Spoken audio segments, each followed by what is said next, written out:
جو آج کل ہمیں اپنے معاشرے میں نظر آتی ہے۔ صحافت ایک باوقار اور مضبوط اظہار رائے کا ذریعہ ہے۔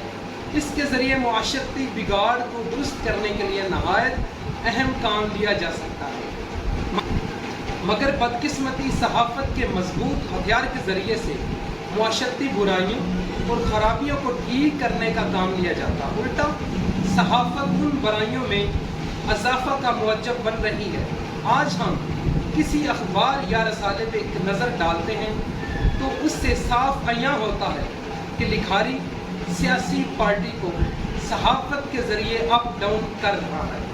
آپ ٹی وی چینل پہ نیوز دیکھیں، جب 3 پارٹیوں کے لوگ مدعو ہوں گے تو پروگرام کرنے والا صحافی کسی نہ کسی پارٹی کا نمایاں ساتھ دے رہا ہوتا ہے۔ یہاں صحافت آ کر فوت ہو جاتی ہے جب گنگا الٹی بہنا شروع ہو جاتی ہے۔ اس صورتحال میں صحافت قطعاً کوئی مشن نہیں بلکہ ایک کاروبار کا روپ دھار چکی ہے۔ میرا مقصد یہ نہیں کہ صحافت کو ایک کاروبار نہیں ہونا چاہیے، پیٹ تو تمام زیروں کے ساتھ ہے۔ صحافت کو ایک کاروبار ہونا چاہیے مگر نوٹ چھاپنے والی مشین ہرگز نہیں ہونا چاہیے۔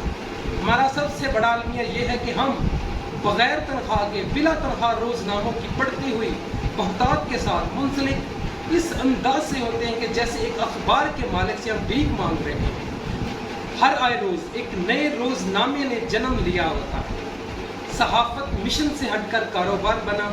جس نے اس کاروبار میں پیسے لگائے، انویسٹ کی، وہ خود ہی ایک ایڈیٹر بن گیا۔ اب خبر کیا ہے اور کیا نان خبر، خبر تجزیہ بھی بن گئی، تاثر بھی، جائزہ بھی اور رد عمل بھی۔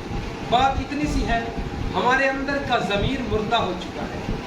ہمیں سچ بولنے اور لکھنے کی طاقت و ہمت ہی نہیں ہو رہی۔ علامہ اقبال کا ایک شعر ہے، اے طائر لاہوتی اس رزق سے موت اچھی جس رزق سے آتی ہو پرواز میں خدا۔ آپ بات کرتے ہیں حقیقی ورکر صحافیوں۔ صحافی دنیا کے سامنے قمیض اوپر اٹھا کر اپنا پیٹ نہیں دکھاتا، وہ انتہائی خوش باش انداز میں سب سے ملتا ہے، تو اس کا مطلب یہ ہرگز نہیں کہ اس کے ساتھ پریشانی نہیں، مسائل میں وہ بھی جکڑا ہوتا ہے، تاہم وہ پرست لبوں کے سامنے احتجاج نہیں کر سکتا، وہ ادارے میں شور شرابہ نہیں کر سکتا، اپنے حق کے لیے کسی کے سامنے آواز نہیں اٹھا سکتا، وہ دوسرے کے مسائل کو فوری طور پر حل کرنے کی صلاحیت رکھتا ہے، مگر جہاں اپنے مسائل کی بات آتی ہے تو وہ بے بس اور مجبور ہو جاتا ہے۔ دوستوں اور دیگر محفل میں جانے کے لیے اچھے کپڑے، جوتے اور بال سلیقے سے بنے ہوئے لازمی ہوتے ہیں، ان پر بھی خرچہ ہوتا ہے، مگر وہ مجبوری میں یہ سب کرتا ہے۔ اپنے گھریلو اخراجات کو انتہائی قلیل کرنے کے بعد جو 2 پیسے بچ جاتے ہیں وہ ان پیسوں کو اپنے اوپر لگاتا ہے تاکہ وہ بچوں کی کفالت کر سکے۔ یہی وجہ ہے کہ پاکستان میں صحافت زوال کی طرف جا رہی ہے۔ اعلیٰ تعلیم حاصل کرنے کے بعد بھی اگر 2 وقت کی روٹی عزت سے نہ ملے تو پھر انسان کس طرف جائے گا، یہ سب کو معلوم ہے۔ شاید یہی وجہ ہے کہ وطن عزیز میں صحافت کا پیشہ داغدار ہوتا جا رہا ہے، لیکن آج بھی بااصول اور سچے صحافی موجود ہیں جو صحافت کو زندہ رکھے ہوئے ہیں۔ یہ ان کی ایمانداری کا ہی نتیجہ ہے کہ جس کی بدولت آج صحافتی ادارے برقرار ہیں۔ گھر والے کہتے ہیں صحافت چھوڑ کر کوئی دوسرا کام کیوں نہیں کر لیتے؟ اکثر یہ سوال سننے کو ملتا ہے۔ آج اس سوال کا جواب بھی دیتا جاؤں کہ صحافی نے صحافت کے علاوہ کچھ سیکھا ہی نہیں ہوتا، وہ دن رات لکھنے اور پڑھنے میں گزار دیتا ہے۔ اس کے تعلقات ایسے ہوتے ہیں کہ وہ سوچ بھی نہیں سکتا کہ ایسے میں اگر وہ کوئی بچوں کے لیے روزی روٹی کے لیے کوئی معمولی سا ڈھابہ بھی لگانا چاہیے تو نہیں لگا سکتا۔ اس کے تعلقات، اس کی عزت اس کے آڑے آ جاتی ہے۔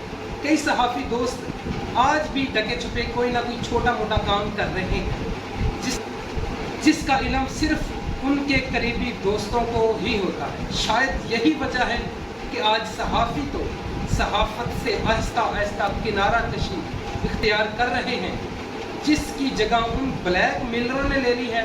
اس لیے یہ شعبہ آج انتہائی پستی کی جانب جا رہا ہے اور لوگوں کی نظروں میں ذلیل ہو رہا ہے۔ آپ اگر ایک ایماندار صحافی ہیں اور کسی سے اپنا تعارف بطور صحافی کروایا تو وہ آپ کو ایسے دیکھے گا کہ جیسے آپ صحافی نہ ہوئے بلکہ کوئی بہت بڑے چور ڈاکو۔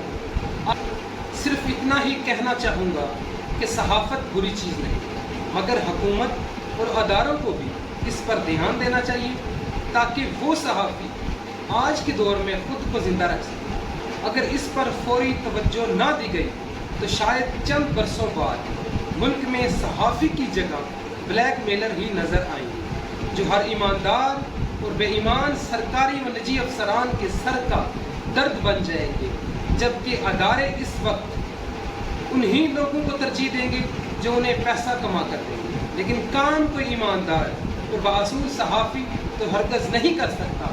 پھر ایسے میں بلیک میلر ہی مارکیٹ میں آپ کو ہر جگہ دکھائی دیں گے، جو اپنے ساتھ ساتھ آپ کی عزت بھی اتار رہے ہوں گے۔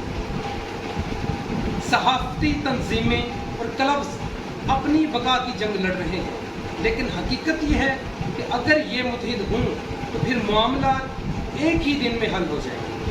ملکگیر تنظیمیں جو صحافت سے وابستہ افراد اور اداروں سے منسلک ہیں، وہ ضابطہ اخلاق واضح کریں، صحت مندانہ عمل اپنایا جائے اور حقیقی صحافیوں کا حکومت بجٹ رکھے جس سے وہ اپنا اور اپنے گھر والوں کا پیٹ پال سکے، تاکہ ہمیں اپنی قومی، ملکی و سماجی ذمہ داریوں کا بھرپور ادراک کرتے ہوئے معاشرے کے اندر اپنے بھرپور صحت مندانہ کردار کو روئے کار لا کر خود کو دنیا میں قابل و عزت و تقویم مقام پہ فائز ہو اور زرد صحافت کو بازور قلم رد کر۔ آج کے لیے اتنا ہی، انشاءاللہ پھر ملتے ہیں ایک نیکسٹ ویڈیو میں۔